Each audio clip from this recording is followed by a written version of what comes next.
ప్రేమను మీరందరూ పొందాలని దేవుని మాటలుగా మీకు అందరికీ తెలియపరచడానికని ఈ ఖాళీలకు వచ్చామయ్యా. దేవుడు లోకముని ఎంతో ప్రేమించని రాయబడినది. ఎంతగా ప్రేమించాడంటే ఆయన వెల ఇచ్చిలే కొనలేనంత ప్రేమతో కొన్నాడు.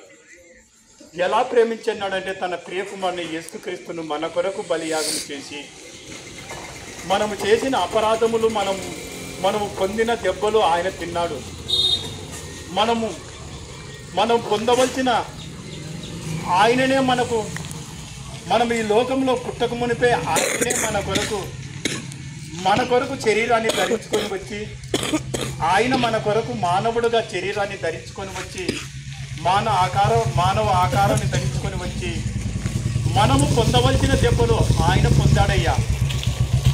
ఎందుకు ఆయన మనం పొందవలసిన దెబ్బలు పొందవని అంటే దేవుడు ప్రేమించాడు లోకముని.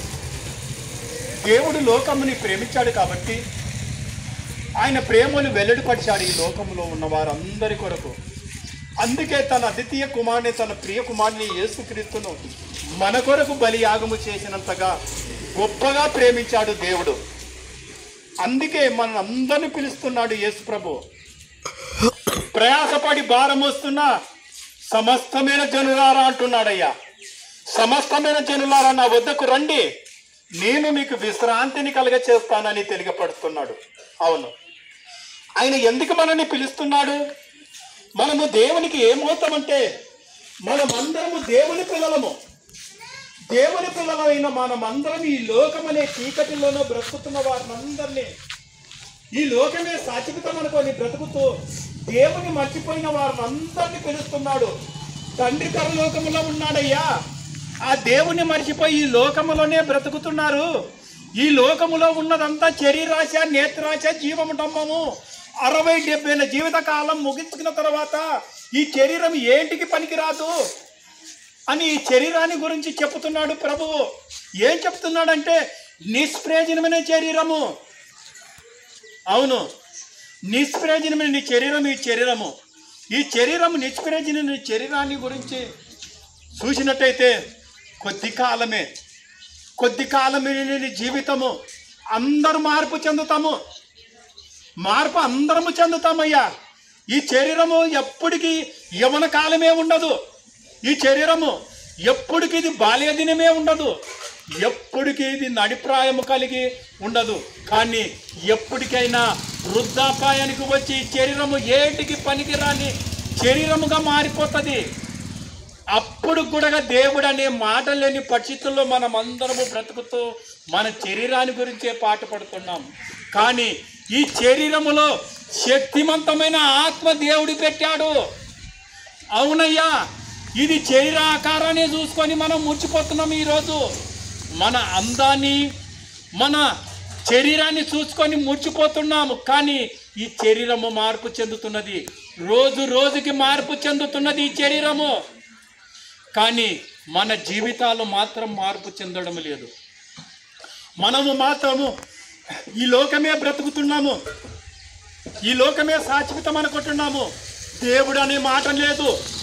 బాల్య దేశంలో దేవుడు లేదు. యవన కాలంలో దేవుడు లేదు. నడిప్రాయంలో దేవుడు లేదు. వృద్ధాపాయముకు వచ్చిన దేవుడు లేదు. ఏదో ఒక రోజు ఈడ బ్రతికాము, ఒకరోజు చనిపోతాము అనుకుంటున్నాడు. కానీ మనం పుట్టాము, మన జీవితం ఏమని తెలియకుండానే వెళ్ళిపోతున్నామయ్యా. ఎంతవరకే అనుకుంటున్నాడంటే మనిషి సమాధి తోట వరకే మన జీవితం అనుకుంటున్నాడు. సమాధి తోట వరకే మన జీవితం అనుకొని బ్రతుకుతున్నాడు. ఎందుకంటే ఇది మట్టి నుండి తీయబడినది శరీరం. ఇది మట్టిలోండి తీయబడినది కాబట్టి ఇది మట్టికి చేరుతున్నది. దీనిలో ఉన్న శక్తివంతమైన ఆత్మ ఉన్నదయ్యా. ఆత్మను పట్టించుకోక మనము మట్టిలో కలిసిపోయే శరీరాన్ని గురించే కష్టపడి జీవించి మట్టిలో కలిసిపోతున్నాం. కావని దేవుడు మనని ఈ లోకానికి పంపించాడు. దేవుడు ఉన్న లోకానికి ఒకరోజు వెళ్ళవలసి ఉన్నది అని సరిచేసుకోవాలి ఇప్పుడే. అవునండి, మనం ఏదైనా ఒక ఊరికి పోవాలంటే ముందుగానే అన్నీ సరిచేసుకుంటాం కదా. రేపు ఈ ఫలాని ఊరికి పోవాలంటే బట్టలు సరిచేసుకుంటాము. అలాగనే అన్ని బ్యాగులో ప్రతి వస్తువులు పెట్టుకొని ఆ ఊరికి ప్రయాణం అయితమే. కానీ మన ఈ ఊరు నుండి మరో ఊరికి వెళ్ళిపోయే ప్రయాణం ఒక రోజు ఉన్నది. నువ్వు సరిచేసుకోవా? మన జీవితాలను సరిచేసుకోవా? ఈ లోకములో ఉన్నప్పుడే అన్నీ సరిచేసుకొని మన ప్రయాణానికి ముందుగా మనము సరిచేసుకొని ముందుకు వెళ్ళాలి. అంటే ఈ ప్రాంతం నుండి వేరే ప్రాంతానికి వెళ్ళిపోవాలంటే మన ప్రయాణానికి 2 రోజులు 3 రోజులు ముందుగానే ఆలోచన చేస్తాం, పలానా చోటికి పోవాలా మేమని. ఆ రీతిగానే వచ్చిన వాళ్ళం ఈ భూమి మీదకి వచ్చిన వాళ్ళం మళ్ళా మనం వెళ్ళవలసినదే. వచ్చిన చోటు తెలియకుండానే నువ్వు ఉన్నావయ్యా. వచ్చినాము మనం ఈ లోకానికి, మరల వెళ్ళిపోవాల్సిందే. వెళ్ళిపోవడానికి ప్రయాణానికి అన్ని వసతులు పెట్టుకోవాలి.